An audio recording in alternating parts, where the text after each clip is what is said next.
우리 남조선으로 가야 해. 쿠바 아바나 밤 10시. 마비된 오른팔을 붙잡은 채 그는 아내와 23 딸을 거실로 불렀습니다. 그 순간부터 시간은 거꾸로 흘렀죠. 새벽 5시, 비행 시간까지 7시간. 앞집에는 같은 대사관 직원이 살고 있었고 발소리 하나에 인생이 끝날 수 있었습니다. 과연 그들은 쿠바를 빠져나갈 수 있었을까요? 구독과 좋아요를 눌러주세요. 어디에서 감상하고 계신지 댓글로 남겨주시면 그곳으로 행운이 가득할 거예요. 제가 태어난 곳은 평양이었습니다. 그것도 아무나 살 수 없는 평양 중심부, 당 간부들이 모여 사는 고급 아파트였지요. 여러분도 아시다시피 북한에서는 평양에 산다는 것 자체가 특권입니다. 거기다 저희 아버지는 김정일 위원장의 프랑스어 통역관이셨어요. 위원장 동지가 외국 손님을 맞을 때면 늘 아버지가 옆에 서 계셨습니다. 어머니는 소학교 교사셨고요. 남들이 보기엔 더할 나위 없는 집안이었지요. 그런데 말입니다. 저희 같은 집안도 한 가지 약점이 있었어요. 바로 출신 성분이었습니다. 아버지가 아무리 높은 분을 모셔도 우리 집안의 성분은 사무원이었거든요. 핵심 당원도 혁명 가문도 아닌. 그래서 아버지는 늘 말씀하셨습니다. 광철아, 우리 같은 집안은 2배로 노력해야 한다. 능력으로 인정받는 수밖에 없어. 제가 12살 되던 해 아버지가 해외로 발령을 받으셨습니다. 조선노동당 대외연락부 소속으로 무역사업을 하시게 된 거예요. 처음 간 곳이 알제리였고 그 다음이 쿠바였습니다. 저는 아버지를 따라 거의 10년을 해외에서 보냈어요. 그때 처음으로 바깥 세상을 봤습니다. 알제리의 시장에는 물건이 넘쳐났어요. 쿠바도 우리보다 못 사는 나라라고 배웠는데 거리에 자동차가 다니고 사람들이 자유롭게 돌아다녔습니다. 물론 그때는 어렸으니까 단순히 신기하다 정도로만 생각했지요. 우리나라가 이상한 게 아니라 외국이 다른 거라고 그렇게 믿었습니다. 평양으로 돌아와서는 평양 외국어학원에 들어갔습니다. 거기서 프랑스어와 스페인어를 배웠어요. 졸업하고 나서는 쿠바 아바나 대학으로 유학도 다녀왔고요. 외무성에 들어간 건 27살 때였습니다. 아버지가 그토록 바라시던 능력으로 인정받는 길을 걷게 된 거지요. 외교관이 되고 나서야 알았습니다. 해외에 나가본 사람과 안 나가본 사람은 다르다는 걸요. 인터넷이라는 게 있고 세상이 어떻게 돌아가는지 알게 되면 마음 한구석에 뭔가 불편한 게 생깁니다. 그걸 뭐라고 해야 할까요? 의문? 아니, 그때는 의문이라고 부르기도 어려웠어요. 그냥 작은 돌멩이 같은 게 가슴에 박힌 느낌이었습니다. 하지만 저는 그 느낌을 애써 무시했습니다. 나는 조국을 위해 일하는 외교관이니까.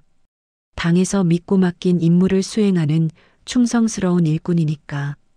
그렇게 스스로를 다독였지요. 그때는 정말 몰랐습니다. 그 작은 돌멩이가 언젠가 제 인생 전체를 뒤흔들 거라는 걸. 첫 해외 발령지가 쿠바였습니다. 39살이 되어서야 받은 첫 해외 근무였지요. 어릴 때 아버지 따라 살았던 그 쿠바에 이번에는 외교관으로 가게 된 겁니다. 처음 몇 달은 평온했어요. 그런데 어느 날 대사관에 긴급 전보가 날아왔습니다. 대동강호가 파나마에서 억류되었다. 대동강호. 북한에서는 영웅 칭호까지 받은 자랑스러운 무역선이었습니다. 그런데 이 배가 파나마 운하를 통과하다가 미국 정보당국에 걸린 거예요. 설탕 포대 밑에 뭘 숨겼느냐? 지대공 미사일이랑 미그 전투기 부품이었습니다. 쿠바에서 몰래 실어온 무기들이요. 저는 당시 막내 서기관이었는데 이 사건 수습을 맡으라는 지시가 떨어졌습니다. 솔직히 말씀드리면 처음에는 거부하고 싶었어요. 첫 해외 발령지에서 이런 사건을 잘못 처리하면 제 앞길이 막힐 테니까요. 하지만 거부할 수 있는 분위기가 아니었습니다. 파나마로 날아갔습니다. 거기서 3년을 싸웠어요. 국제법을 공부하고 파나마 당국과 법리를 다투고 그렇게 해서 결국 승소했습니다. 배도 찾아오고 선원들도 석방시켰지요. 평양에서는 난리가 났어요. 김정은 원수님 명의의 표창장이 날아왔습니다. 표창장을 받던 날 저는 웃었습니다. 동료들 앞에서 감격스러운 표정을 지었지요. 하지만 그날 밤 숙소에 혼자 돌아와서는 한참을 멍하니 앉아 있었습니다. 제가 3년 동안 뭘 한 겁니까? 무기 밀수한 조국을 위해 변호한 겁니다. 유엔 제재를 어기고 미사일을 몰래 실어 나르다 걸린 나라를 위해 국제법정에서 우리는 잘못 없다고 우긴 거예요. 파나마 법정에서 만난 다른 나라 외교관들의 눈빛이 아직도 잊히지 않습니다.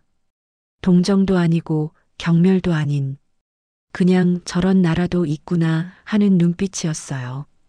그때 처음 알았습니다. 국제 무대에서 조선민주주의인민공화국이 어떤 나라인지 우리가 배운 것처럼 제국주의에 맞서는 자주국가가 아니라 무기나 밀수하는 불량국가 취급을 받고 있다는 걸요. 표창장은 지금도 어딘가에 있을 겁니다. 하지만 그날 밤 제 가슴에 박힌 건 표창장이 아니라 또 하나의 돌멩이였습니다. 첫 번째보다 더 크고 무거운. 그래도 저는 아직 흔들리지 않았습니다. 이건 내 생각이 잘못된 거라고, 조국을 위해 일하는 건 영광이라고 스스로를 다독이며 평양으로 돌아왔지요.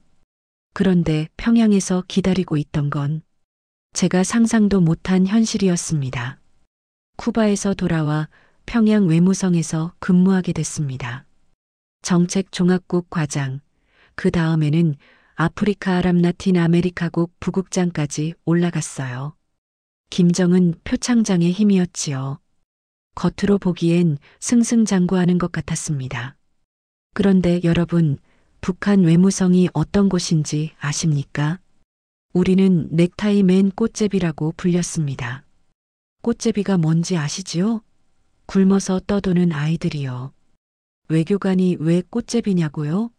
월급이 달러로 나오긴 하는데 서기관급이 300에서 500달러, 공사급이 500에서 600달러 정도입니다. 이 돈으로 외국에서 외교관 체면 유지하며 살 수 있겠습니까? 그래서 다들 부업을 합니다. 외교 행랑에 담배나 술을 넣어 밀수하고 그 돈으로 근근히 살아가는 거지요. 그것도 모자라서 충성자금을 바쳐야 합니다. 평양 본부에 상납하는 돈이에요. 못 바치면 어떻게 되냐고요? 귀국 명령이 떨어집니다. 귀국하면 끝이에요. 다시는 해외에 못 나갑니다. 저도 쿠바 시가를 밀수해서 중국에 팔았습니다. 한 번에 120갑에서 150갑 정도. 그래야 15,000달러에서 20,000달러 정도 벌 수 있었거든요.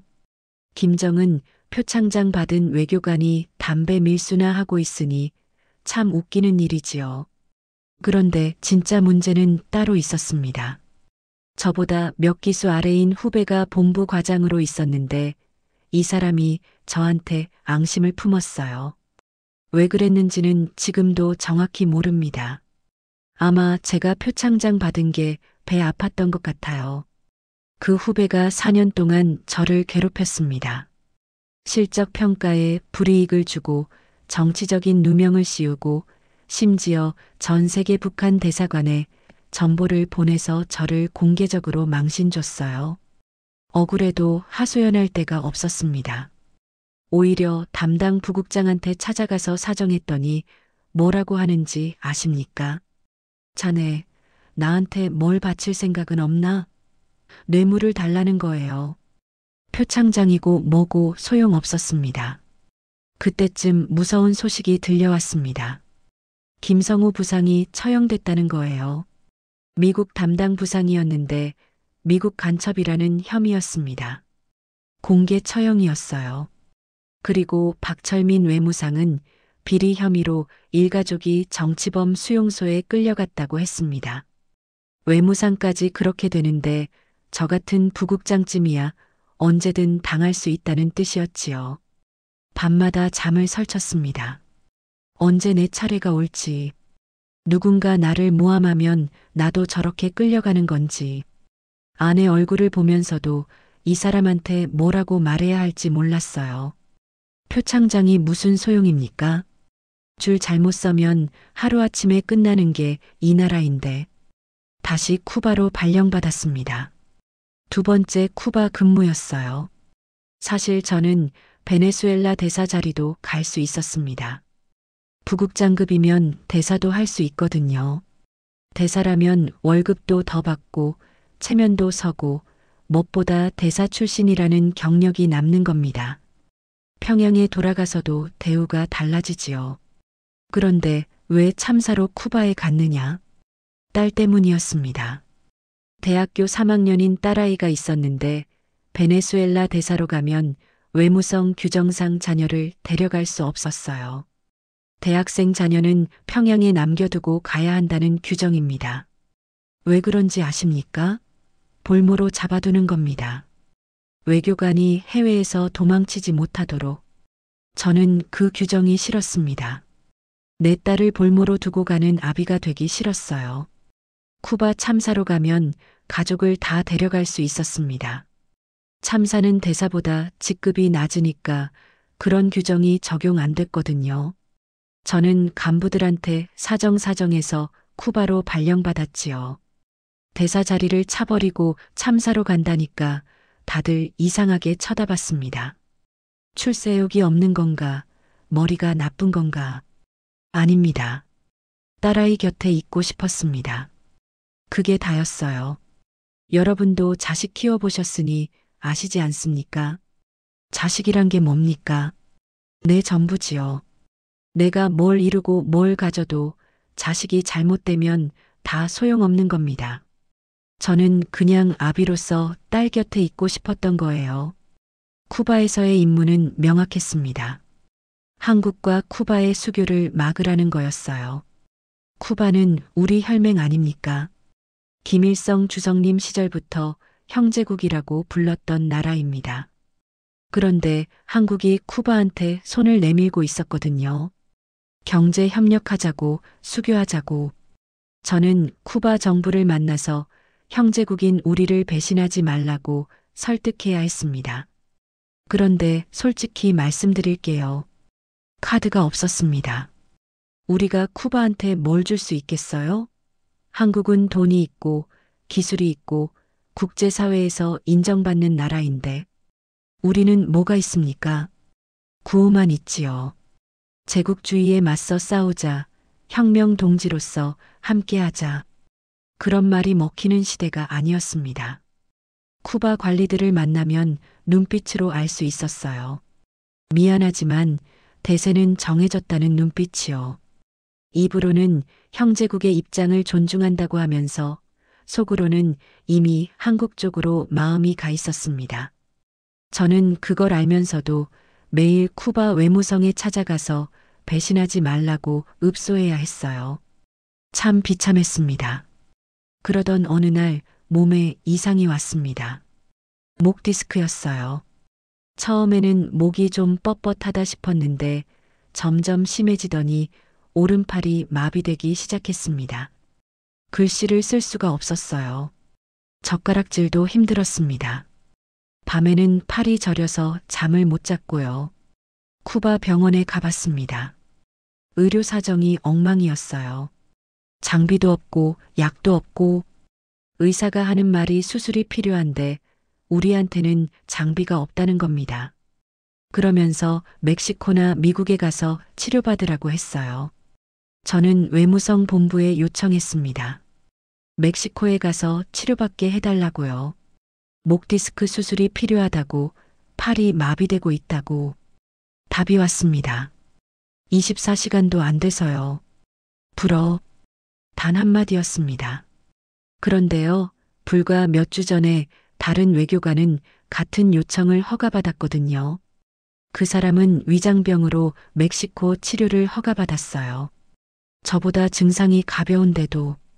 그리고 보통은 이런 요청에 답이 오는 데만 2주일이 걸립니다. 그런데 제 요청은 하루 만에 칼같이 거부당한 겁니다. 그 후배 과장이 뒤에서 손을 쓴 게 분명했어요. 평양 본부에서 제 요청서를 보자마자 저놈은 안 된다고 한 거지요. 그날 밤 저는 마비된 오른팔을 붙잡고 오래도록 앉아 있었습니다. 이게 내 조국이구나. 25년을 바쳤습니다. 파나마에서 3년 동안 조국을 위해 싸웠고 김정은 표창장도 받았습니다. 담배 밀수에서 충성자금도 바쳤고요. 그런데 팔 하나 치료받게 해주지 않는 나라. 후배 하나가 손 쓰면 바로 불어 한마디로 끝나는 나라. 이게 내가 목숨 바쳐 섬긴 조국의 실체구나. 그날 밤 아내 얼굴을 봤습니다. 이 사람도 알고 있었을 겁니다. 제가 무슨 생각을 하는지. 하지만 아무 말도 안 했어요. 그냥 묵묵히 마비된 제 팔을 주물러 줬습니다. 다행히 한 가지는 있었습니다. 부모님도 장인 장모님도 모두 돌아가신 뒤였어요. 북한에서는 누가 탈북하면 가족이 다 끌려갑니다. 정치범 수용소로요. 3대가 벌을 받는다고 하지요. 그런데 저는 부모님이 안 계셨습니다. 장인 장모님도 돌아가셨고요. 북한에 저 때문에 볼모로 잡힐 사람이 없었다는 뜻입니다. 부모님이 일찍 돌아가신 게 슬펐는데 이런 순간에 오히려 죄송한 말씀이지만 안도가 됐습니다. 내가 도망쳐도 끌려갈 사람이 없다는 게 저는 결심했습니다.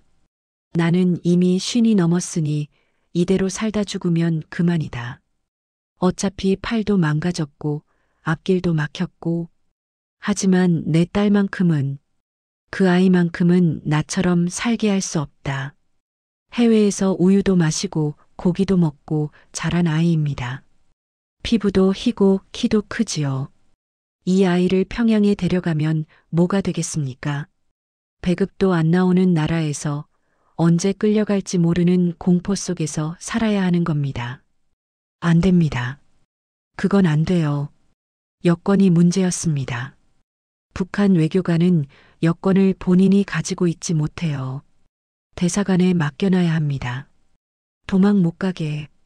그런데 마침 코로나 봉쇄 때문에 여권이 오래 방치되어 유효기간이 만료된 상태였어요.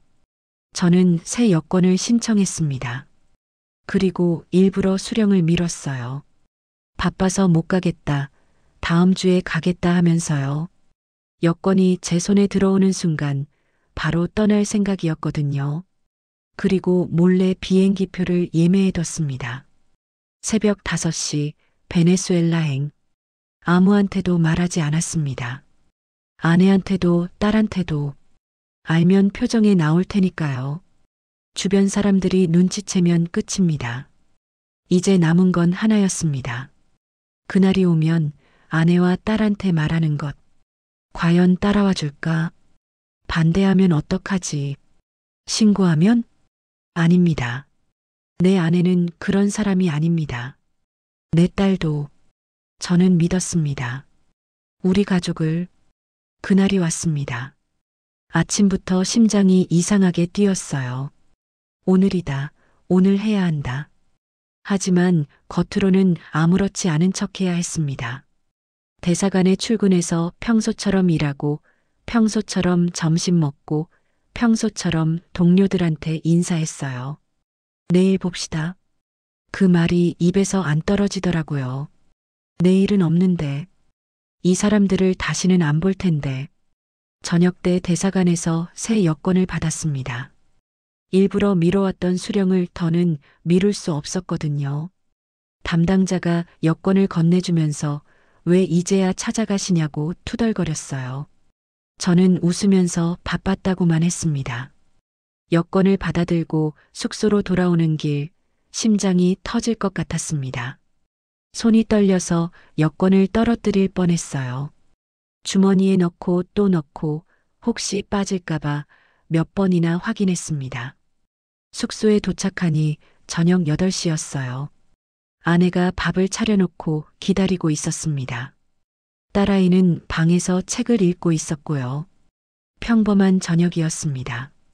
너무나 평범해서 이게 마지막 저녁이라는 게 믿기지 않았어요. 밥을 먹었습니다. 무슨 반찬이었는지 기억도 안 나요. 그냥 씹고 삼켰습니다. 아내가 오늘 왜 그러냐, 안색이 안 좋다고 했어요. 저는 좀 피곤하다고만 했습니다. 밤 10시, 더 미룰 수 없었습니다. 저는 아내와 딸을 거실로 불렀습니다. 딸아이가 뭔데요? 아빠 하면서 나왔어요. 저는 두 사람을 앉히고 잠시 뜸을 들였습니다. 어떻게 말해야 할지 몰랐거든요. 우리 외국에 나가 살자. 아내가 저를 쳐다봤습니다. 3초, 5초, 10초. 아무 말도 안 했어요. 저는 그 눈빛만 봐도 알 수 있었습니다. 이 사람도 알고 있었구나. 언젠가 이런 날이 올 거라는 걸. 밤마다 잠 못 들고 뒤척이는 제 모습을 봤을 테고, 팔이 마비되는데도 치료 한 번 못 받는 제 모습을 봤을 테니까요. 아내가 물었습니다. 언제? 지금. 새벽 5시 비행기야. 딸아이 얼굴이 하얗게 질렸습니다. 23 대학생이지만 이런 일은 처음이니까요. 입술이 파르르 떨리는 게 보였어요. 하지만 그 아이도 아무 말 없이 고개를 끄덕였습니다. 아내가 일어서면서 말했어요. 뭘 챙겨야 하지? 저는 그 한마디에 눈물이 날 뻔했습니다. 왜 그러냐고 안 물었어요. 어디 가냐고도 어떻게 되는 거냐고도 안 물었어요. 그냥 뭘 챙겨야 하지? 25년을 같이 산 사람입니다. 말 안 해도 아는 거지요. 저는 말했습니다. 지금부터 4시간 남았어. 짐은 최소한만 챙겨. 옷 몇 벌, 세면도구. 그것만. 사진은요? 딸아이가 물었습니다. 가족사진 말하는 거였어요.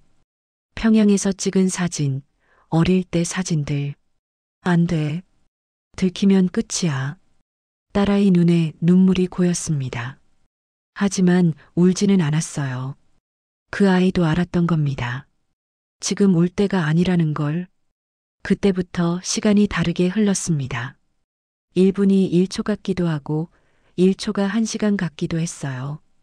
아내와 딸은 조용히 짐을 챙겼습니다. 작은 가방 하나씩. 저도 옷 몇 벌을 넣었어요. 그러다 문득 생각났습니다. 모아둔 달러가 들어있는 가방. 중요한 서류들. 그걸 따로 챙겨둬야 하는데. 그런데 문제가 있었습니다. 차가 대사관 주차장에 있었거든요. 숙소에서 공항까지는 차로 40분 거리입니다. 원래대로라면 차를 가지러 가야 했어요. 하지만 차를 가지러 가면 대사관 경비한테 들킬 수 있었습니다. 한밤중에 외교관이 차를 빼면 당연히 수상하게 여기겠지요. 리 참사, 이 시간에 어디 가십니까? 그 한마디면 끝입니다. 저는 결정했습니다. 차는 포기한다. 새벽 2시 택시를 불렀습니다. 전화기를 드는 손이 떨렸어요. 목소리가 떨리지 않게 애썼습니다. 공항까지요. 네, 지금 바로요. 택시가 온다는 연락을 받고 숙소 문을 열었습니다. 그런데 앞집에 불이 켜져 있었어요. 심장이 멎는 줄 알았습니다. 거기에 다른 북한 외교관 가족이 살았거든요. 혹시 우리가 나가는 걸 보면 어떡하지? 한밤중에 가방 들고 나가는 걸 보면 뭐라고 생각하겠습니까? 바로 대사관에 신고하겠지요. 리 참사 가족이 새벽에 짐 싸서 나갔습니다. 등에서 식은땀이 흘렀습니다. 저는 아내와 딸한테 속삭였어요. 소리 내지 마. 천천히 걸어. 문을 닫고 계단을 내려갔습니다. 발소리가 안 나게 살금살금. 심장 소리가 너무 커서 그것도 들릴 것 같았어요. 택시가 와 있었습니다. 저는 최대한 자연스럽게 걸어갔어요. 여행 가는 가족처럼. 아무 일도 아닌 것처럼. 아내 손을 잡았습니다. 딸 손도 잡았어요.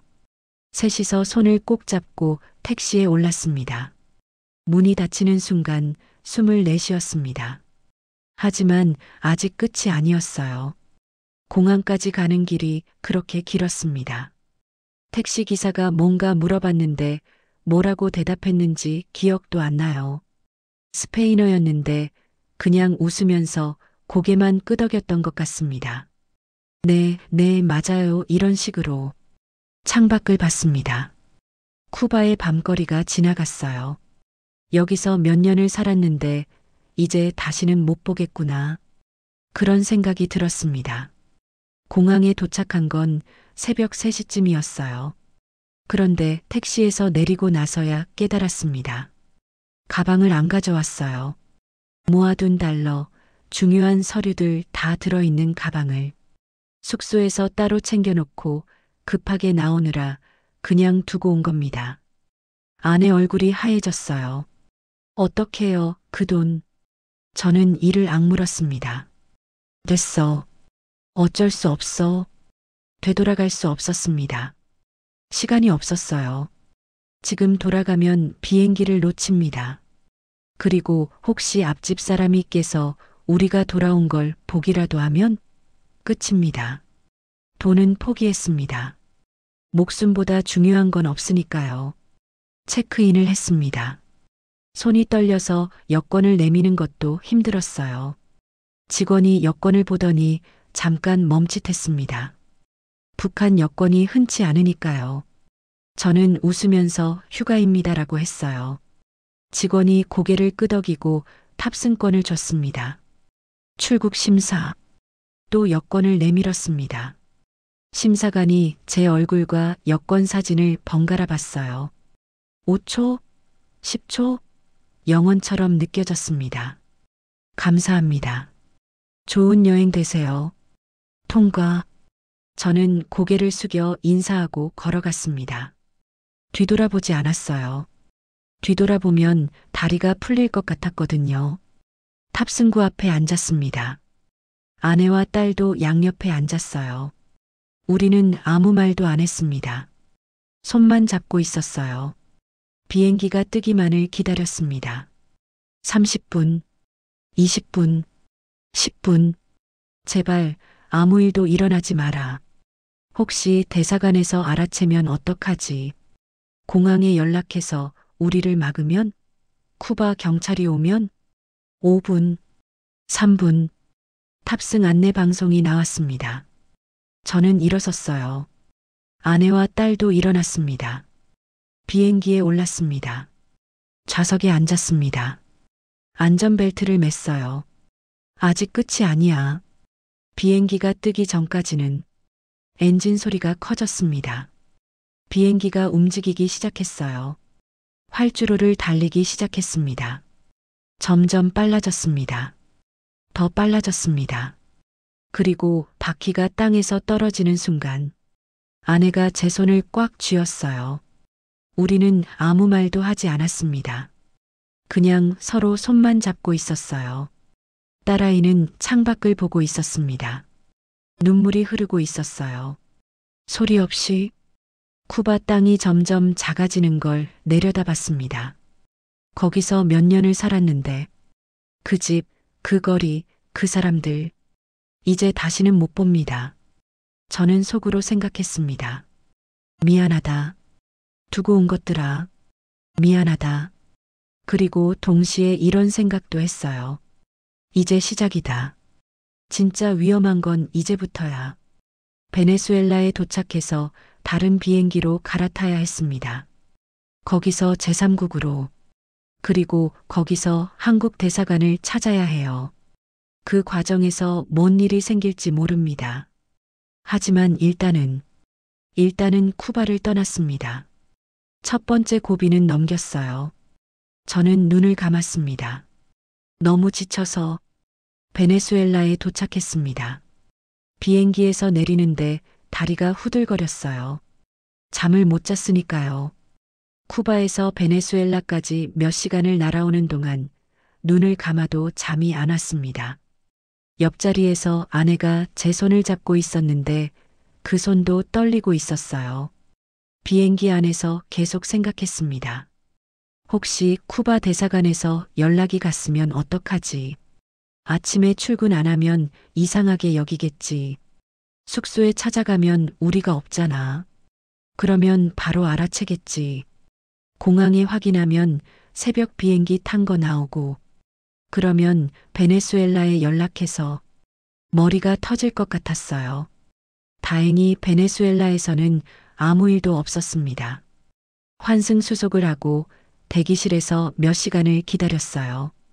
그 몇 시간이 며칠처럼 느껴졌습니다. 공항 경찰이 지나갈 때마다 심장이 쿵쾅거렸어요. 혹시 우리를 찾는 건 아닌가? 저 사람들 손에 우리 사진이 있는 건 아닌가? 아내가 물었습니다. 뭐 좀 먹을까요? 저는 고개를 저었어요. 목구멍으로 아무것도 안 넘어갈 것 같았거든요. 다음 비행기를 탔습니다. 목적지는 제3국. 어느 나라인지는 말씀드리기 어렵습니다. 그 나라 사람들이 우리를 도와줬거든요. 제가 나라 이름을 밝히면 혹시라도 그분들한테 피해가 갈 수 있으니까요. 이해해 주십시오. 비행기 안에서 딸아이가 처음으로 입을 열었어요. 쿠바 떠난 뒤로 거의 말이 없었거든요. 아빠, 우리 어디로 가는 거예요? 한국 대사관을 찾아갈 거야. 그 다음엔요? 한국에 갈 거야. 대한민국. 딸아이가 창밖을 봤습니다. 아무 말도 안 했어요. 대한민국. 그 아이한테는 어떤 나라일까요? 태어나서 한 번도 가본 적 없는 나라. 텔레비전에서는 맨날 욕하던 나라. 그런데 이제 거기로 가야 한다니. 무섭지? 딸아이가 고개를 저었어요. 아니요. 아빠랑 엄마랑 같이 가니까. 저는 그 말에 또 눈물이 날 뻔했습니다. 제3국 공항에 도착한 건 현지 시간으로 오후였습니다. 비행기에서 내려서 입국 심사대로 걸어갔어요. 공항이 꽤 컸습니다. 사람도 많았고요. 우리 셋은 사람들 사이에 섞여서 줄을 섰습니다. 앞에 사람이 10명쯤 있었어요. 한 명씩 여권 검사를 받고 통과하고 있었습니다. 저는 주머니에서 여권을 꺼냈어요. 북한 여권, 감색 표지에 금색 글씨, 조선민주주의인민공화국. 이 여권을 내밀면 어떻게 될까? 이 나라 사람들이 북한 여권을 얼마나 받겠어요? 아마 처음 보는 사람도 많을 겁니다. 저희 차례가 왔습니다. 여권 3개를 내밀었어요. 심사관이 제 여권을 받아들었습니다. 펼쳐보더니 멈췄어요. 한참을 들여다봤습니다. 표지를 보고 안을 보고 다시 표지를 보고 심사관이 고개를 들어 저를 봤습니다. 눈이 마주쳤어요. 저는 최대한 자연스럽게 웃으려고 했습니다. 안 됐어요. 얼굴이 굳어버렸거든요. 심사관이 뭔가를 컴퓨터에 입력했습니다. 그리고 전화기를 들었어요. 어디론가 전화를 했습니다. 뭐라고 하는지 안 들렸어요. 이 나라 말을 못하니까요. 가슴이 철렁 내려앉았습니다. 옆에서 아내가 제 팔을 잡았어요. 손에 힘이 들어가는 게 느껴졌습니다. 딸아이는 제 뒤에 서서 숨을 죽이고 있었어요. 심사관이 전화를 끊고 말했습니다. 영어였어요. 잠시만 기다려주세요. 우리는 심사대 옆으로 비켜섰습니다. 다른 승객들이 지나가면서 우리를 쳐다봤어요. 무슨 문제가 있나 보다 하는 눈빛으로.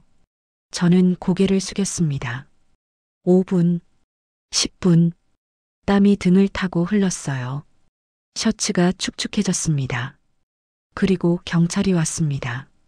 제복 입은 경찰이 4~5명. 우리를 둘러쌌어요. 저는 순간적으로 아내와 딸 앞에 섰습니다. 본능이었어요. 내가 먼저 맞아야지 하는. 경찰 중 한 명이 말했습니다. 따라오세요. 선택의 여지가 없었습니다. 도망갈 수도 없고 저항할 수도 없고 우리는 경찰을 따라갔어요. 공항 한쪽에 있는 사무실로 끌려갔습니다. 철문이 닫혔어요. 창문도 없는 방이었습니다. 방 안에 경찰이 대여섯 명 있었습니다. 책상 뒤에 높아 보이는 사람이 앉아 있었어요. 계급장을 보니 꽤 높은 사람 같았습니다. 그 사람이 저한테 물었어요. 영어였습니다. 북한 사람입니까? 예. 외교관입니까? 예. 왜 여기 왔습니까? 저는 잠시 망설였습니다. 뭐라고 대답해야 하지? 거짓말을 할까? 관광 왔다고? 출장이라고? 아니, 안 통해. 북한 외교관이 가족을 데리고 관광을 와요? 말이 안 되지. 그리고 결심했어요. 여기서 거짓말해봤자 소용없다. 솔직하게 말하자. 이미 여기까지 왔는데. 저는 쿠바 주재 북한 대사관 정무 참사였습니다. 가족과 함께 탈북했습니다. 대한민국으로 가고 싶습니다. 방 안이 조용해졌어요. 경찰들이 서로 얼굴을 쳐다봤습니다. 뭐라고 해야 할지 모르는 눈치였어요. 아마 이런 일은 처음이었겠지요. 북한 외교관이 찾아와서 한국에 가고 싶다고 하는 일이. 높은 사람이 다시 물었습니다. 증거가 있습니까? 저는 주머니에서 외교관 신분증을 꺼냈어요. 쿠바 주재 북한 대사관 정무참사 리광철. 제 사진이 붙어 있는 신분증이었습니다. 스페인어와 조선어로 적혀 있었어요. 경찰이 신분증을 받아들고 한참을 봤습니다. 진짜인지 가짜인지 확인하는 것 같았어요. 다른 경찰한테 신분증을 넘기고 그 사람이 어디론가 전화를 했습니다. 한참을 통화했어요. 목소리가 높아졌다, 낮아졌다 했습니다. 뭔가 논쟁하는 것 같았어요. 전화를 끊더니 높은 사람한테 뭐라고 보고했습니다. 높은 사람이 고개를 끄덕이고 우리한테 말했어요. 여기서 기다리세요. 그리고 경찰 몇 명을 남겨두고 나갔습니다. 기다렸습니다. 30분, 1시간. 방 안에는 의자가 몇 개 있었어요. 우리 셋은 나란히 앉았습니다. 아내가 제 손을 잡았어요. 손이 차가웠습니다. 아까 비행기 안에서 잡았던 것보다 더 차가웠어요. 딸아이는 의자에 앉아서 고개를 숙이고 있었습니다. 어깨가 떨리는 것 같았어요. 울고 있는 건가? 아니, 울지는 않았어요. 참고 있는 거였습니다. 저는 딸아이 손도 잡았어요. 괜찮아. 아빠가 있어. 말은 그렇게 했는데 솔직히 저도 무서웠습니다.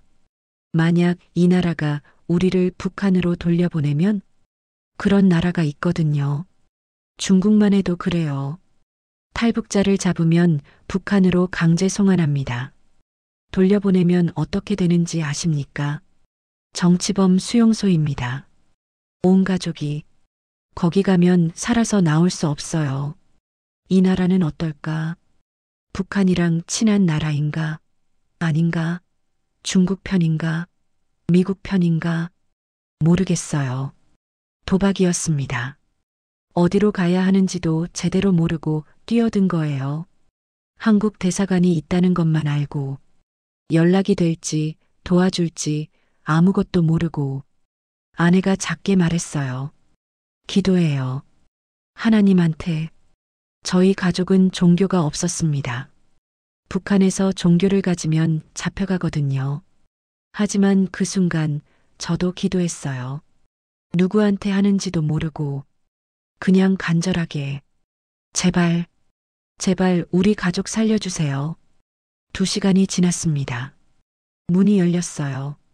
경찰 한 명이 들어와서 말했습니다. 한국 대사관에 연락을 했습니다. 곧 사람이 온다고 합니다. 한국 대사관. 그 말을 듣는 순간 온몸에서 힘이 빠졌어요. 손에 쥐고 있던 힘이 풀렸습니다. 아내 손을 너무 세게 잡고 있었나 봐요. 아내가 아야하면서 손을 비볐거든요. 대한민국.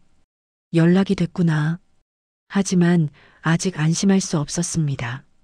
사람이 온다고 해도 어떻게 될지 모르는 거니까요. 이 나라 정부가 우리를 넘겨줄지 안 넘겨줄지, 한국 대사관에서 받아줄지 거절할지 아무것도 확실한 게 없었어요. 또 1시간을 기다렸습니다. 딸아이가 물었어요. 아빠, 배고파요. 그제야 생각났습니다. 아침부터 아무것도 못 먹었구나. 12시간 넘게. 저도 배가 고팠어요. 그런데 먹을 게 없었습니다. 가방도 두고 왔고 돈도 없고. 저는 경찰한테 물어봤어요. 물 좀 마실 수 있을까요? 경찰이 종이컵에 물을 떠다 줬습니다. 셋이서 나눠 마셨어요. 물이 그렇게 맛있었습니다. 그리고 또 30분. 문이 열렸습니다. 양복을 입은 남자가 들어왔어요. 저는 벌떡 일어섰습니다. 한눈에 알 수 있었어요. 한국 사람이구나. 얼굴을 보면 알잖아요. 같은 민족이니까요. 생김새가, 분위기가 다 달라요. 외국에서 25년을 살아보니까 알겠더라고요. 우리 민족은 한눈에 알아볼 수 있어요. 그 뒤로 또 한 명이 들어왔습니다. 나이가 좀 있어 보이는 분이었어요.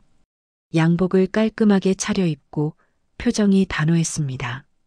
그분이 경찰한테 다가갔어요. 주머니에서 뭔가를 꺼내 보여줬습니다. 외교관증이었어요. 그리고 말했습니다. 영어로요. 또박또박. 이 사람들은 대한민국 헌법에 따라 대한민국의 국민들입니다. 우리 대한민국에서 보호하겠습니다. 여러분, 저는 그 순간을 평생 잊지 못할 겁니다. 그 말이 끝나자마자 경찰들이 물러났어요. 아무 말도 안 했습니다. 항의도 질문도 없었어요. 그냥 훅 하고 사라졌습니다. 조금 전까지 우리를 둘러싸고 신문하던 사람들이 한국 대사 한마디에 그냥 물러난 겁니다. 저는 외교관입니다.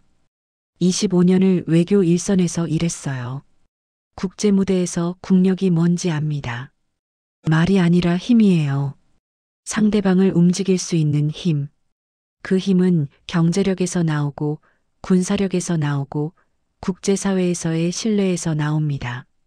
북한 외교관으로 살 때는 느끼지 못했어요.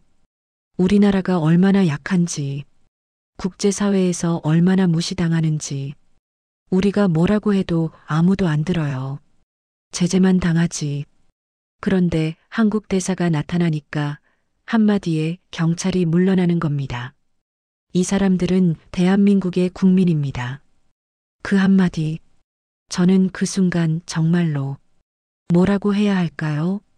김정은을 영접했을 때보다 더했습니다. 저는 김정은을 여러 번 만났어요. 가까이서 모신 적도 있고요. 그때 긴장하고 떨었지만 그건 공포에서 나온 떨림이었습니다. 잘못하면 죽으니까. 그런데 이건 달랐어요. 진짜 신을 만난 것 같았습니다. 나를 구해주러 온 사람, 나를 지켜줄 사람, 그런 느낌이었어요. 대사님이 저한테 다가왔습니다. 손을 내밀었어요. 저는 그 손을 잡았습니다. 고생 많았습니다. 이제 괜찮습니다. 저는 그 손을 잡고 한참을 아무 말도 못했어요. 목이 메어서요. 하고 싶은 말이 많은데 한마디도 안 나왔습니다. 아내가 울기 시작했어요. 소리를 내서 울었습니다. 쿠바에서부터 참고 참았던 게 터진 거지요. 공항에서도 비행기에서도 경찰서에서도 안 울었어요. 그런데 이제야 터진 겁니다. 딸아이도 울었어요. 아까 의자에서 참고 있던 눈물이 쏟아졌습니다. 저도 눈물이 났습니다. 50이 넘은 남자가, 외교관이라는 사람이 남들 앞에서 눈물을 흘렸어요. 경찰들이 보는 앞에서요. 부끄럽지 않았습니다. 그 눈물이. 대사관 직원분이 우리한테 물을 주고 빵을 줬어요. 급하게 사온 것 같았습니다. 딸아이가 빵을 받아들고 감사합니다 했어요. 한국말로. 그 감사합니다가 어찌나 서툰지. 북한 말투가 확 났거든요. 그래도 직원분이 웃으면서 맛있게 먹어요 했습니다. 차에 탔어요. 대사관으로 가는 길이었습니다. 저는 창밖을 봤습니다. 낯선 나라의 거리가 지나갔어요. 어떤 나라인지도 모르는 곳, 한 번도 와본 적 없는 곳. 그런데 이상하게 무섭지 않았어요. 대한민국이 나를 보호하고 있구나. 내가 대한민국 국민이 됐구나. 그 생각을 하니까 가슴이 따뜻해졌습니다.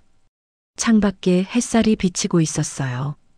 아까까지 그렇게 어둡던 세상이 갑자기 밝아진 것 같았습니다. 아내가 제 손을 잡았어요. 아까 경찰서에서 잡았던 그 손. 차갑던 손이 이제는 따뜻했습니다. 이제 됐어요. 우리 됐어요. 아내가 작게 말했습니다. 저는 고개를 끄덕였어요. 됐습니다. 이제 됐어요. 딸아이가 창밖을 보면서 말했습니다. 아빠, 저기 햇살 예쁘다. 저는 딸아이 머리를 쓰다듬었어요. 그래. 이제부터 저런 햇살 아래서 살게 될 거야. 제3국 대사관에서 며칠을 머물렀습니다. 대사관 직원분들이 방을 내주고 밥을 챙겨줬어요. 따뜻한 밥이었습니다. 흰쌀밥에 국, 반찬 몇 가지. 북한에서도 못 먹어본 밥상이었어요. 외교관이라고 해도 평양에서 흰쌀밥을 매일 먹는 건 아니거든요. 딸아이가 밥을 먹으면서 울었습니다. 아빠, 이거 맛있어요. 그 말에 저도 울컥했어요. 밥 한 끼에 울다니. 그런데 그게 그냥 밥이 아니었거든요. 자유의 맛이었습니다. 대사관에서 여러 가지 절차를 밟았어요. 신원 확인이라는 걸 했습니다. 제가 정말 북한 외교관인지 가짜가 아닌지 확인하는 거지요. 질문을 많이 받았어요. 평양에서 어디 살았는지, 외무성에서 뭘 했는지, 누구랑 일했는지. 저는 다 대답했습니다. 숨길 게 없었거든요. 오히려 제가 아는 걸 다 말하고 싶었어요. 북한이 어떤 나라인지, 외무성이 어떻게 돌아가는지, 김정은이 어떤 사람인지.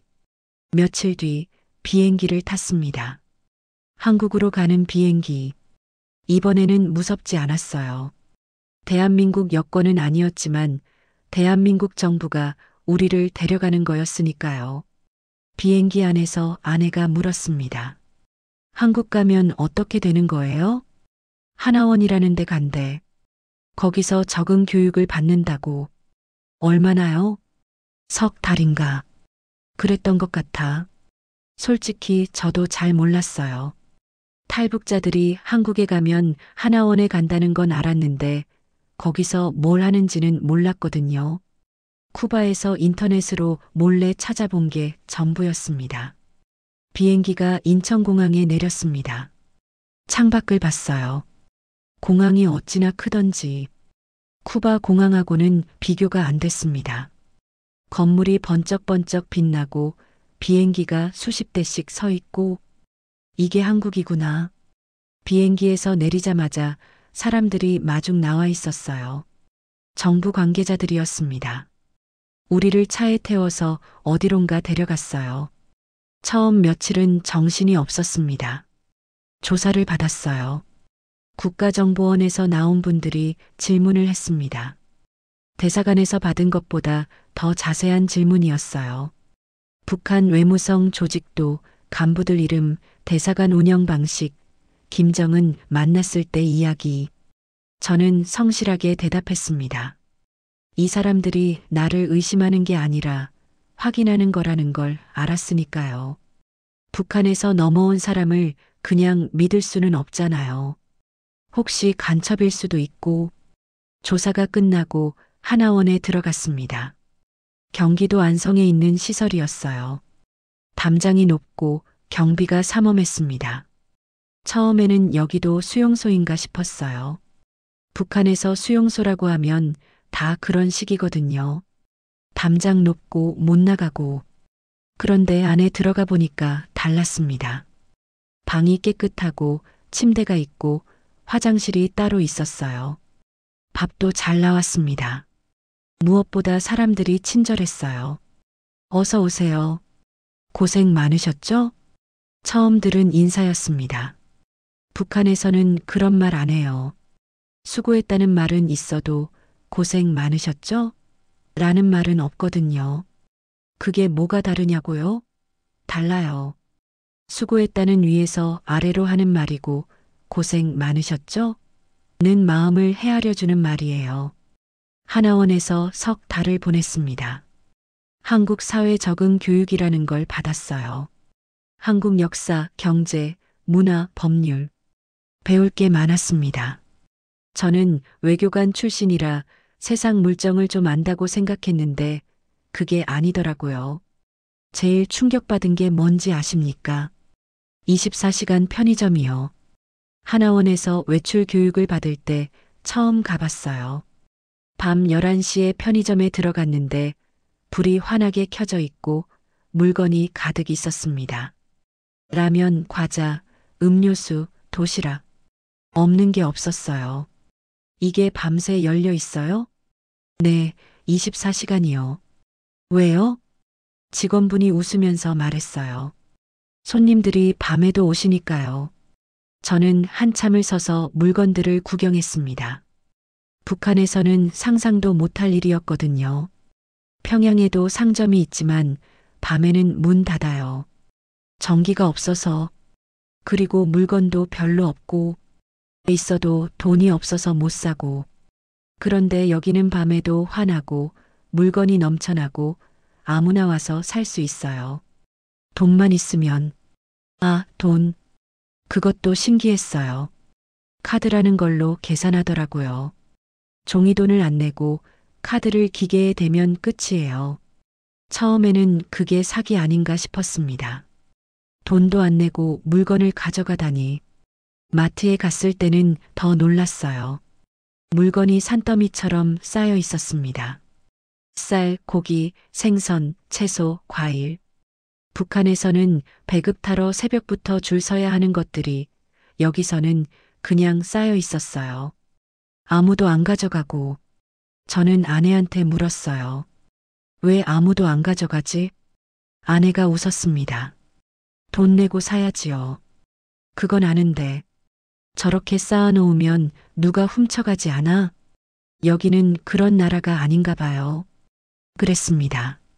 여기는 그런 나라가 아니었어요. 인터넷도 신기했어요. 북한에서 인터넷은 금지거든요. 외교관도 함부로 못 써요. 그런데 한국에서는 아무나 쓸 수 있었습니다. 스마트폰이라는 걸로 아무 데서나. 저는 처음으로 유튜브라는 걸 봤어요. 거기서 북한 관련 영상을 찾아봤습니다. 탈북자들 인터뷰, 북한 다큐멘터리. 밤새 봤어요. 잠이 안 왔거든요. 그러다가 제가 일했던 외무성 이야기가 나오더라고요. 탈북한 선배 외교관 인터뷰였습니다. 박성일 선배, 영국 공사 출신이요. 저하고 평양 외국어학원 동문이에요. 화면에서 박 선배가 말하고 있었습니다. 북한 외교관의 실상, 충성자금, 밀수.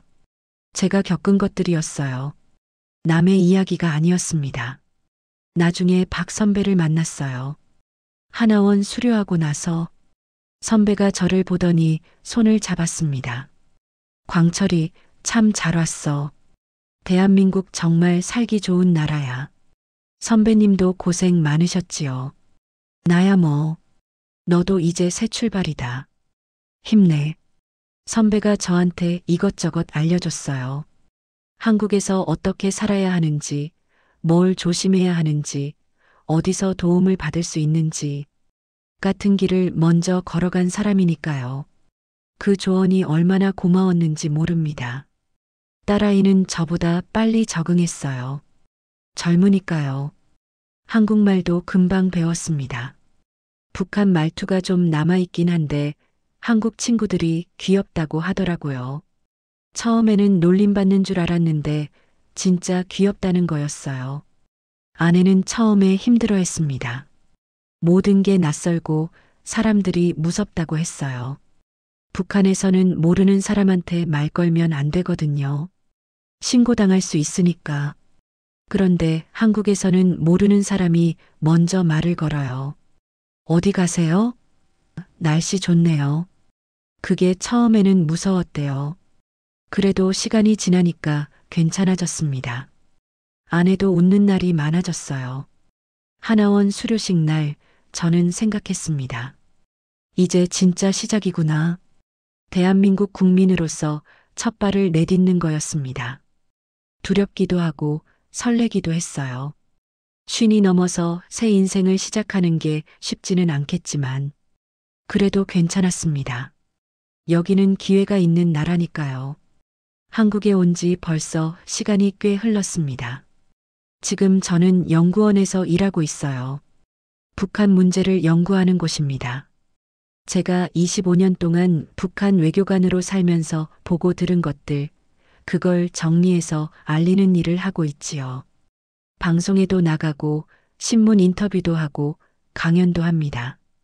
처음 방송에 나갔을 때 떨렸어요. 카메라 앞에 서니까 심장이 쿵쿵거리더라고요. 쿠바에서 탈출할 때보다 더 떨렸습니다. 그때는 죽느냐 사느냐였는데 방송은 뭐라고 그렇게 떨렸는지 진행자가 물었어요. 북한 주민들은 통일을 원할까요? 저는 대답했습니다. 북한 주민들은 한국 국민보다 더 통일을 갈망합니다. 더 열망해요. 그게 진심이에요. 여러분, 북한 사람들이 통일을 원하지 않는다고 생각하시는 분들이 있어요.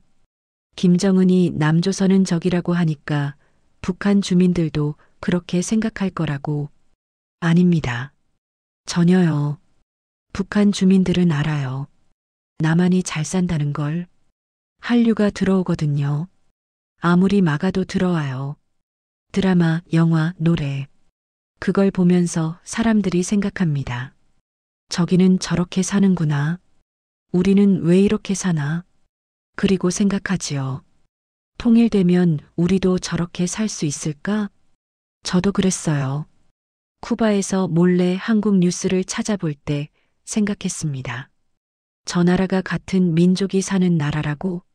우리랑 이렇게 다른데? 김정은이 무서워서 입 밖으로 못 낼 뿐이에요. 속으로는 다 알고 있습니다. 통일되면 더 잘 살 수 있다는 거. 요즘 김정은이 통일은 없다고 하잖아요. 남조선은 적대국이라고. 왜 그러는지 아십니까? 무섭기 때문이에요. 주민들이 통일을 원하는 게 무서운 거예요. 그래서 아예 희망을 없애버리려는 겁니다. 그런데요, 희망이라는 게 그렇게 쉽게 없어지지 않아요. 제가 한국에 와서 언론에 나가기 시작하니까 북한에서 연락이 왔어요. 물론 직접 연락은 아니고 제3국을 통해서요. 옛날 동료들한테서 광철이 형, 잘 살고 있어요? 부럽습니다. 그 한마디가 얼마나 무거운지 아십니까? 부럽다고요. 북한 외교관이 탈북자한테 부럽다고 하는 거예요. 그게 무슨 뜻이겠어요? 자기도 나오고 싶다는 거지요. 저는 답장을 보냈어요. 기회가 되면 너도 나와. 여기 살기 좋아. 그 동료가 나올 수 있을지는 모르겠어요. 북한에 가족이 있으면 쉽지 않거든요.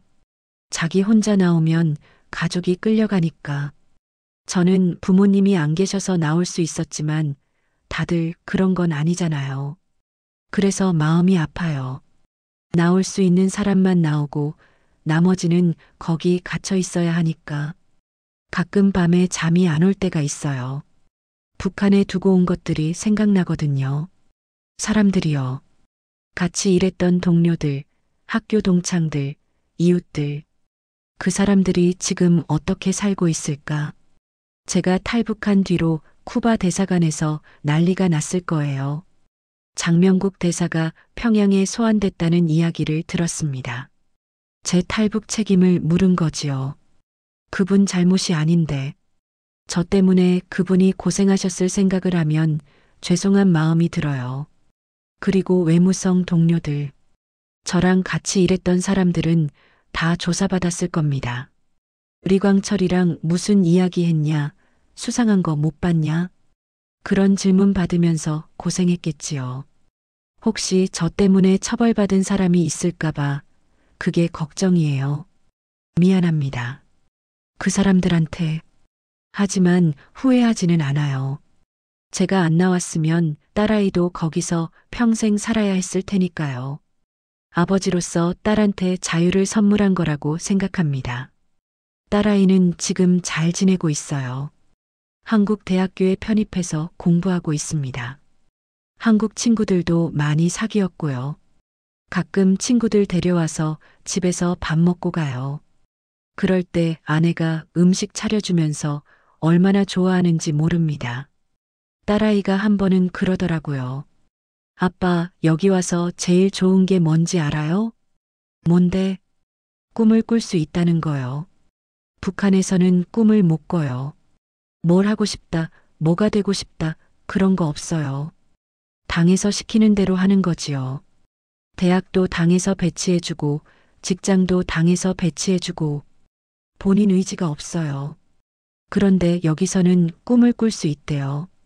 뭐든지 할 수 있대요. 딸아이가 눈을 반짝이면서 그 이야기를 할 때 저는 생각했어요. 잘 나왔다. 정말 잘 나왔다. 그게 제가 탈북한 이유였거든요. 딸아이한테 꿈을 꿀 수 있는 세상을 주고 싶었던 거. 아내도 적응을 잘하고 있어요. 처음에는 힘들어했는데 지금은 한국 생활이 편하대요. 마트 가서 장 보고 동네 아줌마들이랑 이야기하고 평범한 일상이지만 그게 얼마나 귀한 건지 알거든요. 아내가 한번 그랬어요. 여보, 나 여기서 처음으로 자유롭다는 게 뭔지 알았어. 그게 뭔데? 아무도 안 무서운 거. 말 잘못해서 끌려갈까봐 안 무서운 거. 그게 자유인 것 같아. 맞는 말이에요. 자유가 뭔지 북한에 살아봐야 알아요. 여기 분들은 태어날 때부터 자유로우니까 그게 얼마나 귀한 건지 모르실 수도 있어요. 하지만 저희는 알거든요. 숨 쉬듯이 자유로울 수 있다는 게 얼마나 대단한 건지 가끔 생각해요. 통일이 되면 어떨까? 저는 꼭 평양에 다시 가보고 싶어요. 제가 태어난 곳이니까요. 어릴 때 살던 집, 다니던 학교, 놀던 골목. 그게 다 거기 있을 테니까. 물론 많이 달라졌겠지요. 하지만 그래도 가보고 싶어요. 아버지 산소도 찾아뵙고 싶고, 어머니 산소도. 통일이 되면 북한 주민들도 24시간 편의점에 갈 수 있겠지요. 마트에서 장볼 수 있겠지요. 인터넷 할 수 있겠지요. 꿈을 꿀 수 있겠지요. 그날이 왔으면 좋겠어요. 우리 세대에. 저는 50이 넘어서 새 인생을 시작했습니다. 남은 인생이 얼마나 될지 모르겠지만 그 시간 동안 할 수 있는 일을 하고 싶어요. 북한 실상을 알리는 일, 통일의 필요성을 이야기하는 일, 아직도 북한에 갇혀 있는 2,500만 동포들을 위해 목소리 내는 일, 그게 제가 할 수 있는 일이에요. 탈북해서 자유를 얻은 사람으로서. 여러분, 저는 가끔 하늘을 올려다봐요. 그러면 생각합니다. 북한에 있는 사람들도 같은 하늘을 보고 있겠구나. 같은 해, 같은 달, 같은 별. 그런데 그 하늘 아래 세상은 이렇게 다릅니다. 여기는 자유가 있고 거기는 없어요.